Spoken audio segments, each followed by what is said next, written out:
The Illinois Fighting Illini football season is almost here. Their first game on September 2nd versus Toledo. We are almost there. So, this episode, we're going to discuss how I think the Illinois football season is going to go. We're going to go through their schedule. I'll have a different episodes previewing the games beforehand. So, we'll have a preview. This is just how I think the season is going to go for the Illinois Fighting Illini program. Coach Bielema and staff have done a fantastic job recruiting.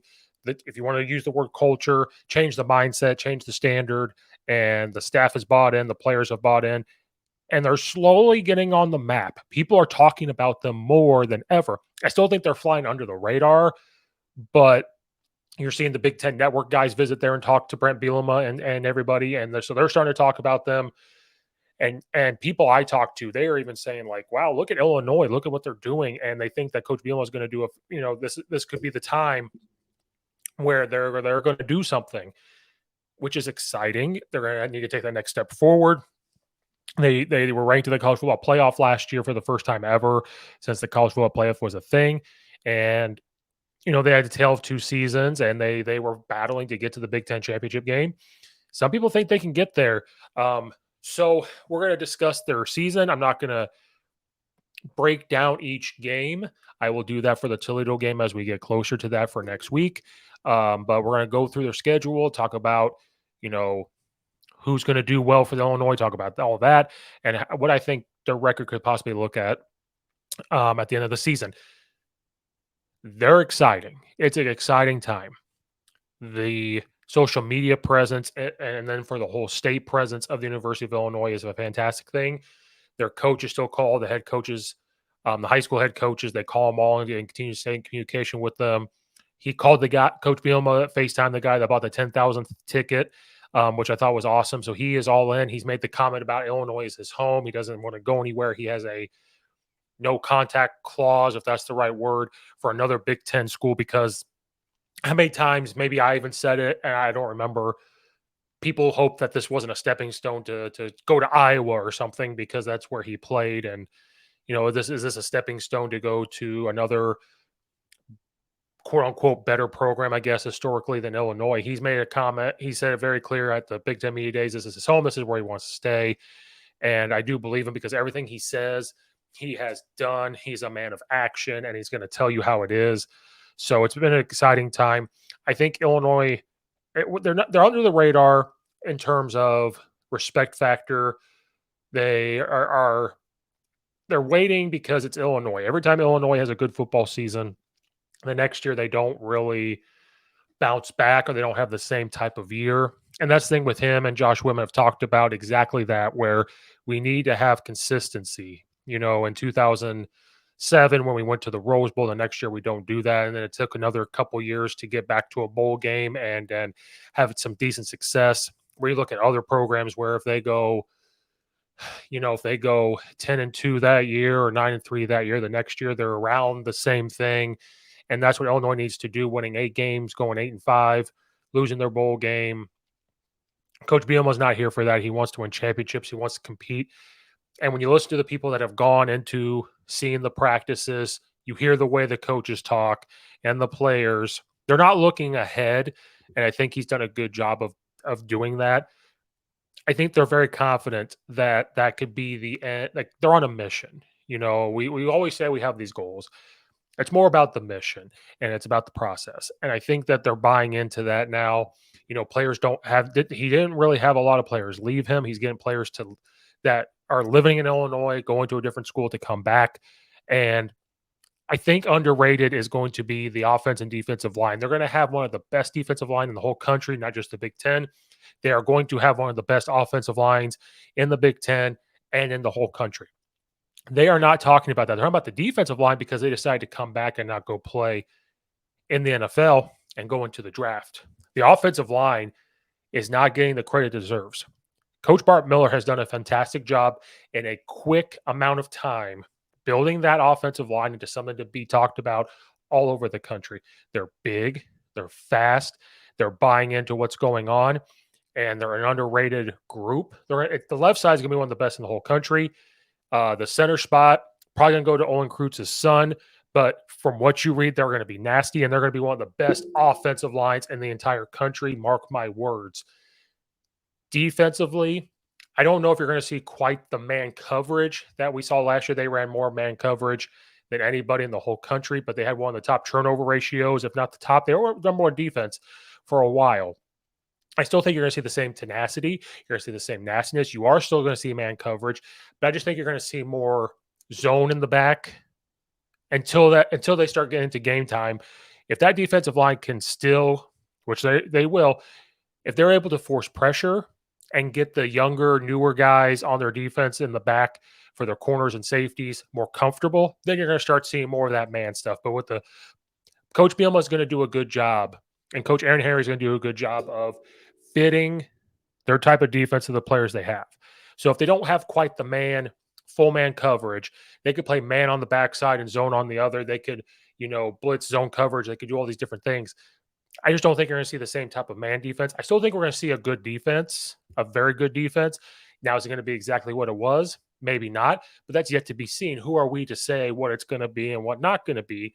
It's just hard to compare losing all those guys in the NFL draft from your defensive side to immediately replace them and immediately make that impact. Maybe next year they stay around. We'll see that and recruiting and, whatever happens with the transfer portal. But I think you're still going to see a very tough hitting defense. They're going to force pressure on the quarterback with that defensive line. And the guys they sub into their defensive line is going to have the same intensity and do the same things. Because they have 6 return on defense and they have 6 stars returning on offense. Luke Altmaier is going to be him, and the wide receivers are going to be a big looking point. Running backs are huge. They have big time running backs. They have fast running backs. I'm not worried about the running back group at all. It's going to be yet to be seen. Luke Altmaier seems to be the front runner of the starting quarterback, but the backup quarterbacks are pushing him and they're pushing each other to make themselves better, to be ready to go. And that's a great thing to have. So if Luke Altmaier does start, but the other guys are right on his heels and pushing him and he doesn't produce, we have another quarterback that's ready to go. And I think that's what Coach Bielema really pushed for after having the situations with Brandon Peters and then Ars Tatowski, where you kind of went, well, who's going to be our quarterback? So he wanted to make sure that we have competing quarterbacks, and that way we don't miss a beat if something were to happen to the starter, that we have another guy to plug in that can do those things. And then the wide receivers. The wide receivers, from the stuff you're seeing from their camp, the reports, they have gotten a lot better. And I think you're going to see a lot more deep balls thrown this year in this offense. Isaiah Williams is going to be the guy that the defense look at. I just think we're going to have a more fun looking offense than what we did last year, and it was fun to watch it. I wish Tommy DeVito was back. I just think Luke Altmaier is going to be able to throw the ball a little deeper than Tony DeVito, which is fine. He's going to be able to move in the pocket, but with that offensive line in front of them, the many different types of running backs they can have. They have the big bruisers. They have fast guys. I just think it's going to be a fun time for Illinois overall, and I think they can do some things. So let's go over their schedule. The very first game is against Toledo on September 2nd. That one I'm going to have a big more in-depth of what I think could happen there, because Toledo is a great program in the MAC. They have great coaches. They always do so well. I just think that they're going to be able to beat Toledo in that opener. It's going to be an exciting time. It's a night game at 6:30 p.m. on that Saturday. So I just think that Illinois, there's going to be some kinks because Toledo's a well-oiled machine. There's going to be some kinks there with offense and defense for them, but I think that they could pull that win out. And a very exciting game the next week, September 8th on that Friday, is against the Kansas Jayhawks, who last year turned it around. Great program, got some great wins. They're doing some really good things there. They are at Kansas. This is going to be a very exciting game to watch. It's going to be a very hard-hitting game, and it's going to be a tough game. This is not walking into Kansas and saying it's an automatic win.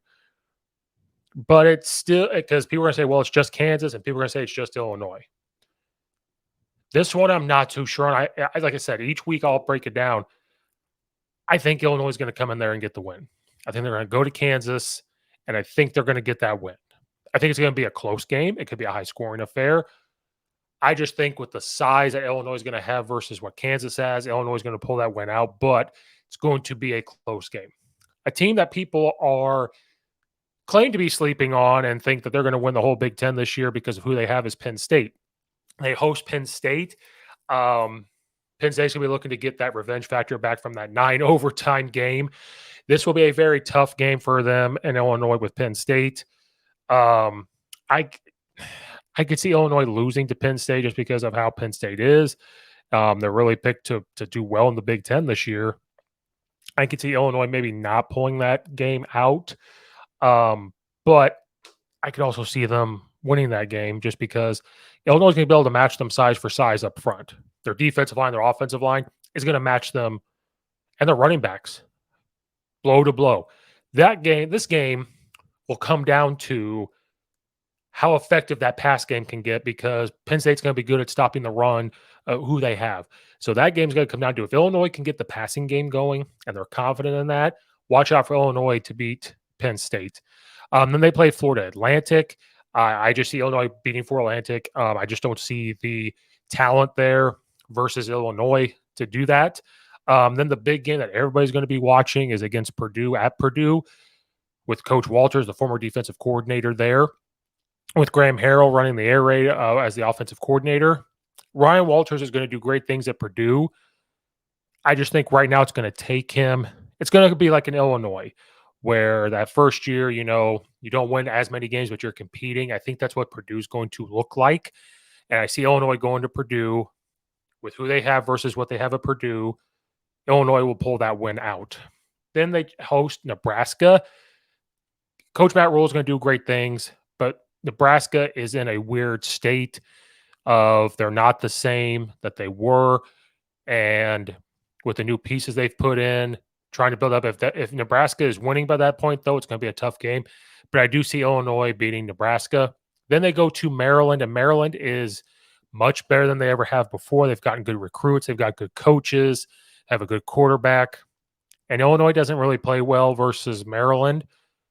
I just think if the offense is clicking by then and that defensive line continues to get pressure and you pressure to his little brother and you're physical with their receivers and we just pound them with the ball and we get that passing game going, I can see Illinois beating Maryland in that game. And then they host Wisconsin, who has another new head coach, and they're implementing their air raid style.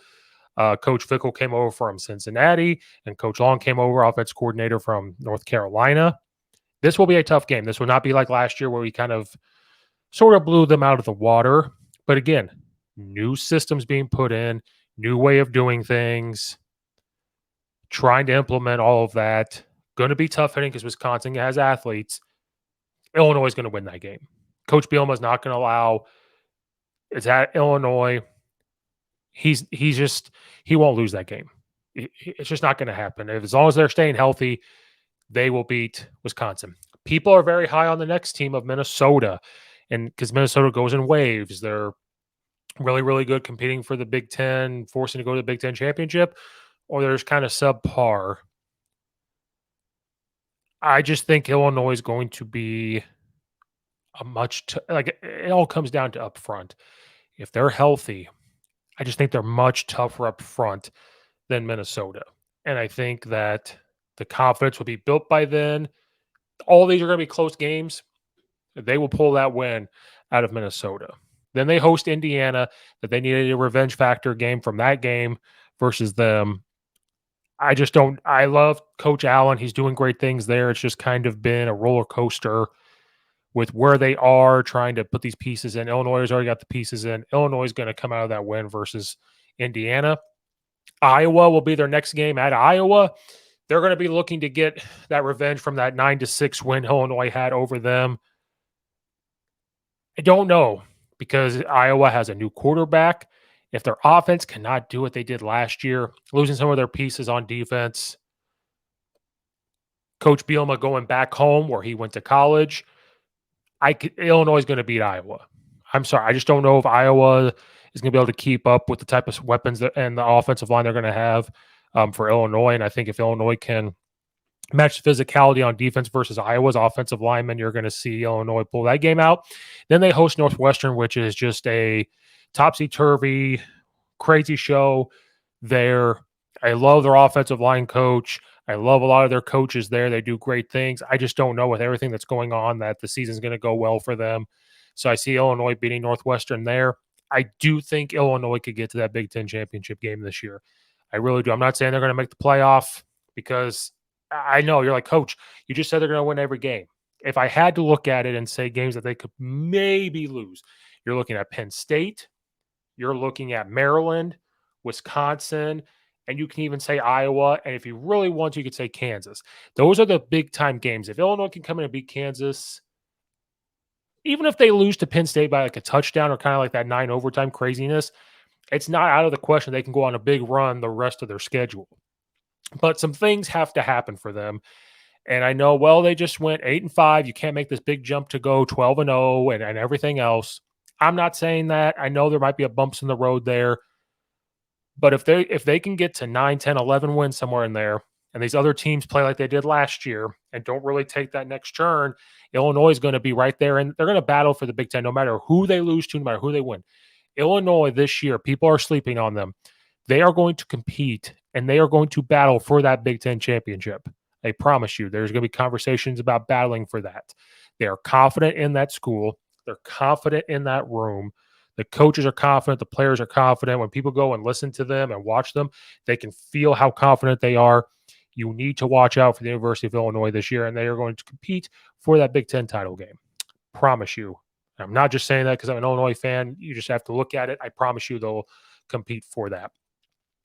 That'll wrap up this episode for the preview of the Illinois football season. I will have previews for each one of them and a post game for each one of them if time allows it. Thank you guys again for watching and or listening. Make sure you like and subscribe to the YouTube channel. Follow on Twitter at Coach_Steve72. Leave a review and rate on Apple and iTunes. Helps goes a long way. Again, check out all the other videos, of course. Thank you guys again for watching and or listening, and we'll see you guys next time.